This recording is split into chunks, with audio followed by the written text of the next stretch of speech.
Cette vidéo est sponsorisée par NordVPN. Non. Bonjour à tous, aujourd'hui j'ai envie de refaire un vieux concept que j'avais il y a quelques années.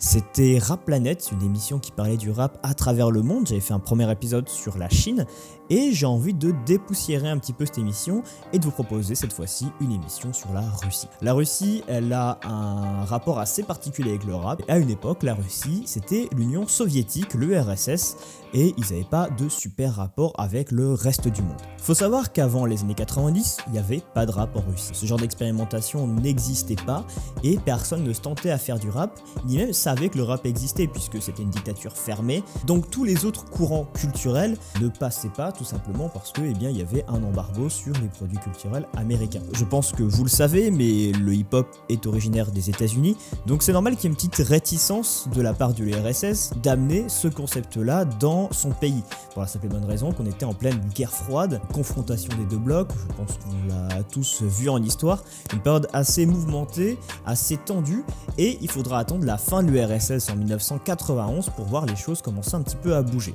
Les premiers rappeurs à avoir connu du succès en Russie, ça arrivera début années 90 avec le groupe Malchichnik. Malchichnik qui est un groupe de danseurs moscovites qui vont arriver un petit peu sur la scène dès la fin de l'URSS et vont proposer quelque chose d'assez original, une musique assez funk, très inspirée de Grandmaster Flash pour la touche musicale. Ils ont aussi des paroles assez sympathiques. Il faut savoir que le groupe Malchichnik était un groupe de rap qui ne parlait que de sexe.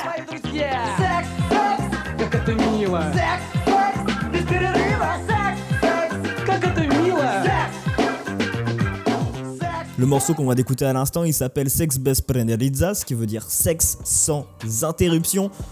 Ils étaient plutôt chauds quoi. Malchichnik, c'est un groupe assez controversé. Ils se baladent avec des sex dolls dans leurs clips, ils font énormément d'allusions au cul dans leurs morceaux. Et ça montre vraiment qu'il y a eu une fracture dès la fin de l'URSS au niveau social. J'étais tombé sur un rapport de l'Institut sociologique du RSS qui date de 1989. Et dans ce rapport, qui parlait entre autres des mœurs et des tabous, il était mentionné que 40% des personnes interrogées se voyaient opposées aux relations sexuelles hors mariage. Donc ils étaient très puritains et l'arrivée de Malchichnik a un peu bousculé les choses dans la libération des mœurs sexuelles.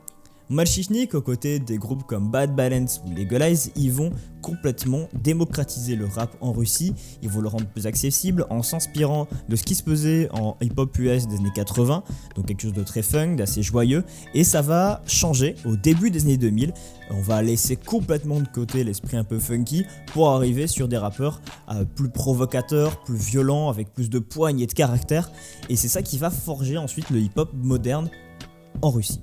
On arrive sur par exemple des rappeurs comme Oxymiron, qui est un des rappeurs les plus connus de Russie à l'époque et qui avait la particularité de mélanger l'argot avec des textes beaucoup plus littéraires qui parlent en fait du quotidien de la rue, même si Oxymiron finalement c'est pas non plus un rappeur ultra ghetto. Faut savoir qu'il a été élevé dans une famille assez aisée de Saint-Pétersbourg, il a fait des études à Oxford.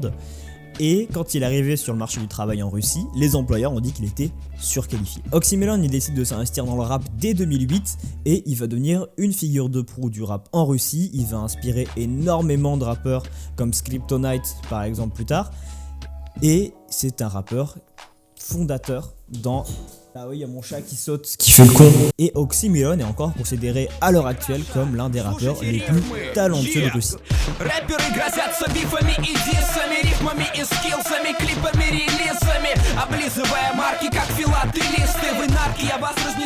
Pour revenir un petit peu sur l'aspect politique du rap en Russie, il faut savoir qu'il n'y a pas beaucoup de rappeurs qui se sont exprimés par rapport à leurs idéologies. Et c'est sûrement dû au fait que la Russie est une démocratie plus ou moins relative. Mais on a quand même eu des rappeurs qui ont voulu exprimer leurs opinions et faire du rap engagé. Moi je pense par exemple à Noise MC, qui a souvent été qualifié de punk par la presse russe. Il y a un chat qui vient de courir là, je trouve ça génial, comment il fout le bordel.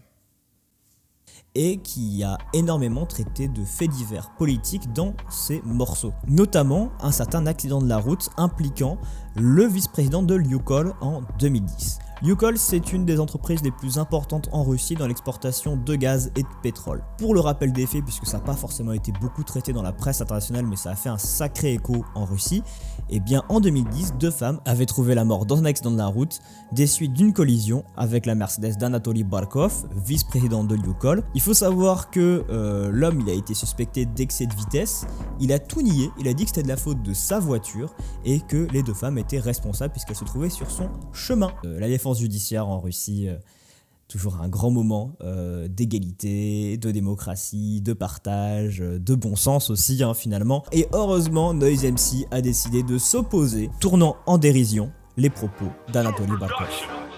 Разрешите представиться, меня зовут Анатолий Барков. У меня нет ни кожистых крыльев, ни вампирских клыков. On a fait les années 90, les années 2000, maintenant on passe aux années 2010. Avec une autre génération de rappeurs qui a pris le pas sur l'ancienne. Le cloud rap ainsi que la trap, c'est devenu les sous-genres dominants dans le rap en Russie. Je vous parle d'un artiste qui s'appelle Pharao, qui résume assez bien un petit peu cette nouvelle génération. Pharao, il a commencé le rap en 2015, faut savoir qu'avant tout ça, il avait un groupe de metal teenager un peu à la cool, et il a décidé de garder un petit peu ses influences et de se tourner vers l'horrorcore et le metal rap. Il a commencé à publier ses textes sur rap.ru, qui est une plateforme similaire à YouTube, consacrée au rap en Russie.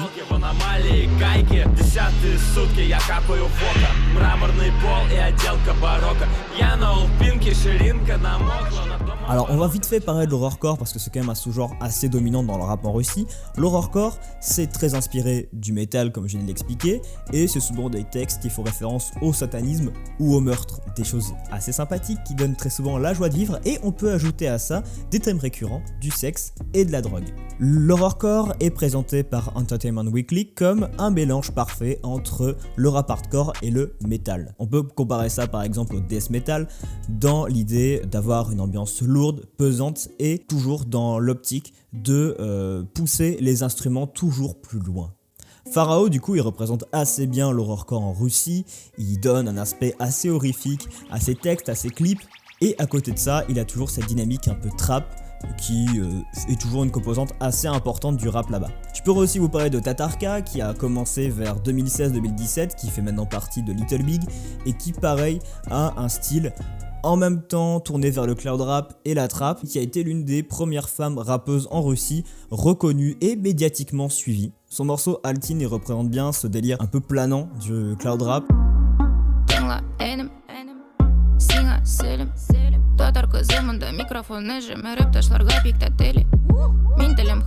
D'ailleurs, petit fun fact, avant c'était une meuf qui faisait des vlogs, bientôt Sananas rappeuse, on l'espère tous. Hey tout le monde. Et depuis, elle a, comme je l'avais dit tout à l'heure, rejoint Little Big, qui est quand même l'un des groupes les plus connus de Russie. Et d'ailleurs, en parlant de groupes assez connus là-bas, je voulais vous parler de Ice Peak qui est peut-être l'aboutissement ultime de l'horrorcore en Russie et d'une ambiance assez pesante et oppressante. Il suffit de voir leurs clips, il suffit d'écouter leurs morceaux. Et c'est un groupe qui a commencé à avoir une bonne notoriété mondiale. Un groupe assez particulier, qui a des inspirations dans l'ambiance un peu witch, un peu sorcière, sataniste, bizarre.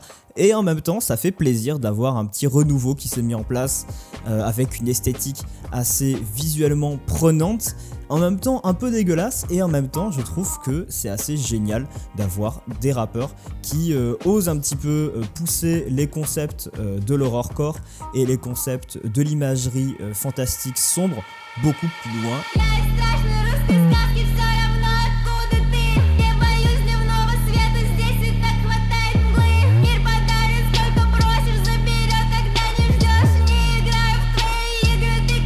Voilà un petit peu pour ce tour d'horizon du rap en Russie. Alors c'est peut-être un peu moins fourni que la vidéo sur le rap en Chine.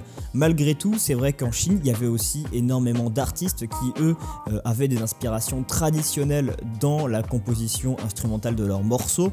Le rap russe, en fait, il s'est déjà énormément inspiré de ce qui se faisait aux US.